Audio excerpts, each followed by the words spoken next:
Talk about reparations. Let me tell you why I'm mad.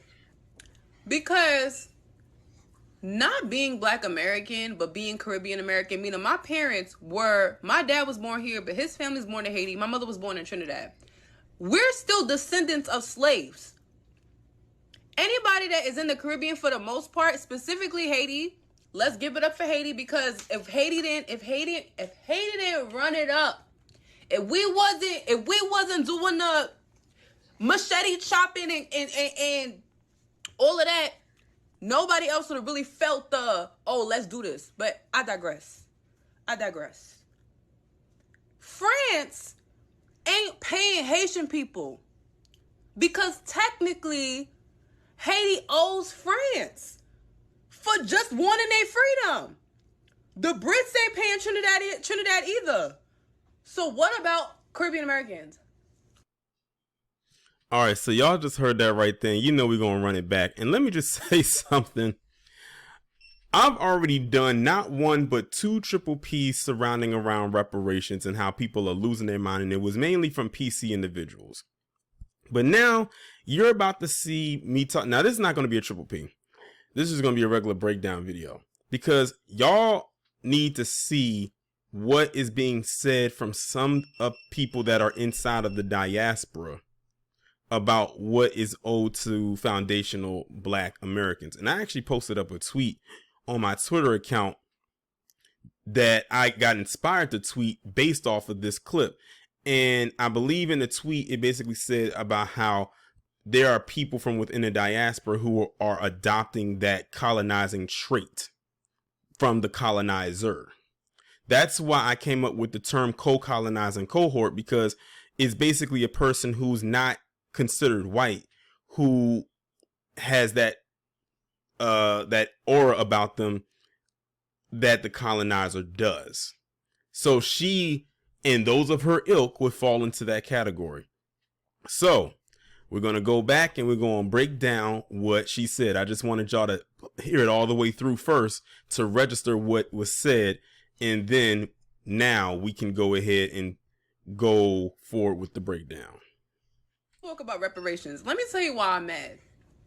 Because not being Black American, but being Caribbean American, meaning my dad was born here, but his family's born in Haiti. My mother was born in Trinidad. My thing is this: why does she feel she had to break down to us how it meant for her, how it came to be for her to be Caribbean? We kind of figured that either one of your parents was from the Caribbean or both of them were. And she says one of them were. She said her mother is from Trinidad. Okay, so we pretty much got that squared away. We're still descendants of slaves. Not the ones from here. Not from here. Not from the U.S. Oh, no, ma'am. We ain't about to do this. Because let me just say right here before I forget, because it might get lost in my thoughts. Remember, a couple years ago, when the talk of reparations really kicked up, nobody took it seriously. Everybody thought it was a joke. It was one of the biggest running jokes. They told us to stand down, stop talking about it. It's not going to happen. What have y'all seen with the first Triple P video that I did? The second one that the second one that I did, even the one where I was talking about Amiri King, even though that was an offshoot video mainly focusing on him talking ish about Jordan Neely, but I inserted a part in there about how his audience felt about reparations as well. So we can throw that in there as well. And now we have this. All of these people thought it was just a joke. It was a pipe dream. Now that California, these task force meetings have been happening and Black People Foundation of Black Americans have really been going in on them and nonstop and not stopping. Now people, again, they are shook. So not only are people who are PC are the ones shook, but those who look like us who don't qualify are shook as well. And she's one of them. I would not be surprised if she was one of them people that was trying to so-called clown us when we were talking about reparations last year, the year before. And now that it's literally getting to the nitty gritty and it's like, oh, wow, this might actually happen. It's no longer a game. It's no longer a joke anymore. Now they're getting scared But she just said out of her mouth that they qualify for reparations too. Let me run it back just a little bit. We're still descendants of slaves. She said still descendant of slaves. Yes, you are, but not of U.S. chattel slavery. You're not the descendant of that. So whenever you do get a check, if you do get one, it won't come from the U.S. government. I thought we already established this, that this is lineage based. But let me run back just a little bit because I wanted to hear what she said about her father. I know she said her mother's from Trinidad. Caribbean American. Hold on. Being Black American, but being Caribbean American, meaning my dad was born here, but his family's born in Haiti. My mother. Okay, so there it is. So she wouldn't qualify either way. Her dad is first generation born. She said her dad was born in America, but his family's from Haiti, so they immigrated from Haiti, and her mother is directly descended from Trinidad. So she was born. Her father is first generation born here, and through her dad, she's second generation born. So either way, she wouldn't qualify on either side. So I just wanted to go back because I wasn't sure if she said that her dad was born here, like foundational Black American born here, but no, he's a descendant from Haitians. So yeah, you need to take that up with the French. Descendants of slaves. Anybody that is in the Caribbean for the most part, specifically Haiti, let's give it up for Haiti, because if Haiti didn't run it up, if we wasn't doing the machete chopping and all of that, nobody else would have really felt let's do this. And you know what? Shout out to Haiti. You know, she's talking about the Haitian Revolution. Shout out to them. You know, they understood the assignment and did exactly what they had to do. But guess what? That's good for Haiti. That didn't do anything for us. You know, them fighting for their independence over in Haiti didn't free my ancestors, because the Haitian Revolution, you know, that started in the late 1790s and ended in the early 1800s. But that was the fight to get Haiti's independence from France. Meanwhile, when that revolution started, our ancestors were still enslaved here. And when it ended, guess what? My ancestors were still enslaved. So what did it do for us?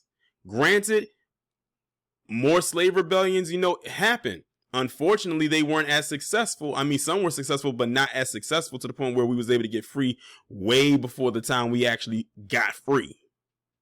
But again, the Haitian Revolution, while that's a heavily documented and well thought out and strategic plan to get Haiti its independence from France, sadly and unfortunately, it did nothing for us here in what became the United States, or what was now established as the United States. So, yeah. But I digress.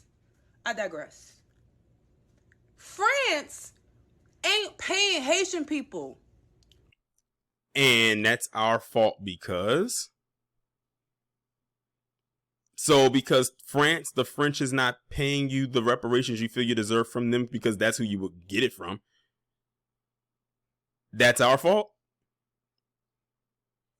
You know what's so funny? She brought up and was so proud to bring up the Haitian Revolution. Started doing a little jig and everything like that. But then she reserved right back to a position of almost curling into a fetal position. Because it's like, what were your ancestors who fought in that revolution to get freedom for your descendants, especially your dad's side? How would they feel about the people of Haiti today? Where's that fight at? Because if you really wanted to honor your ancestors, especially the ones that fought in that revolution to get Haiti its independence, you would have gone right to the French and demanded your check, or should I say your checks. I find it interesting that when the Haiti Independence Day rolls around, and I'm sure that's a very big cultural spectacle right there. You know, anyone's going to be proud of their heritage and their culture. But then when I look at this video, you got to think back in your mind. We're waving our flags. We're, you know, yelling out Haitian pride, wearing the shirts and everything, the regalia, all the good stuff, listening to the music and the food and the culture. But in the back, it's like, y'all was still at the mercy of the French.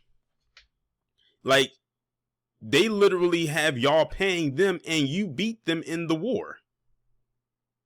So what are you really celebrating is the question.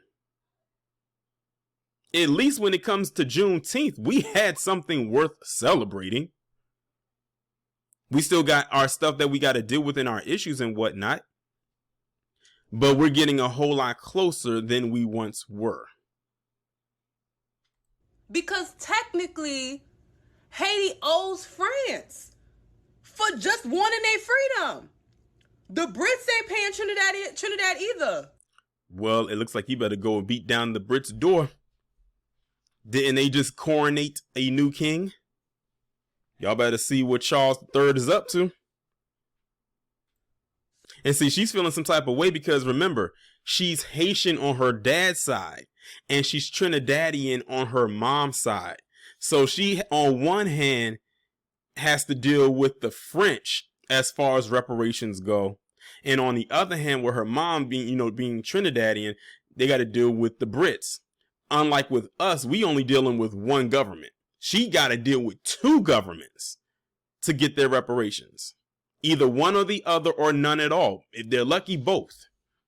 But that's a problem or an issue you have to take up with those government municipalities. Do not encroach and do not impede on what is ours in the government we got to deal with. So what about Caribbean Americans? Caribbean Americans, like I said before in this video, y'all gonna have to go to whoever is responsible for the enslavement of your ancestors and you go and deal with them. We got our own stuff going on over here. We cannot take on another load. Our back hurt. Our feet hurt. We are ready to go and get what is ours. Y'all better go and get up and fight for what is yours. But one thing you're not going to do is get on here and try to clown us, try to make a mockery of us, try to throw like these jabs at us like you've been doing, and think that you're going to come and complain after the fact because now you see that we got the ball rolling. It's like a runaway train with no brakes. We are not stopping until we get what we are owed. And that goes for anybody, no matter what the group is, even those off-code individuals who are FBA, y'all can move out the way too. Because I be seeing the stuff they be saying. I think this is the first time I actually addressed in a video somebody who's non-FBA when it comes to this topic. Again, I don't know this woman personally. I don't know her. For all intents and purposes, she probably wasn't one of the people that was clowning reparations. However, I do know in this video, if you are asking for reparations for Caribbean Americans, you need to go and ask those powers that be that your ancestors dealt with and take it up with them. Because the US government, when they cut the check, you're not getting it. What is owed to us is owed to us. And one thing you're not going to also not do, and something that they've been doing, is shame us for saying that. We are moved way past that. The shaming tactics, the shaming language, all of that. I would say it ends now, but to be honest, it been ended. That's why it was easy for me to do two Triple P videos and just laugh at the stuff that PC was saying. Which is why it was so easy for me to do this video right here. You don't see me up here getting loud, getting boisterous, getting emotional, cussing all over the place because for what? We know the light at the end of the tunnel. They are scared. Like I said in the other videos, they are shook that we are finally might be able to, this actually might become a reality. So, I mean, it is what it is. Like, you can be mad, you can be upset, you can say all the stuff, all the little slurs or whatever you want to say about us, but at the end of the day, there's a mission to fulfill. This took hundreds and hundreds of years in the making to get to this, to even get to this point. And we still got many more to go. And one thing we are not going to tolerate and we are not going to accept is people from within and people from outside thinking that they are just going to run a tough shot on us and disrespect us in the manner that they've been doing for so long.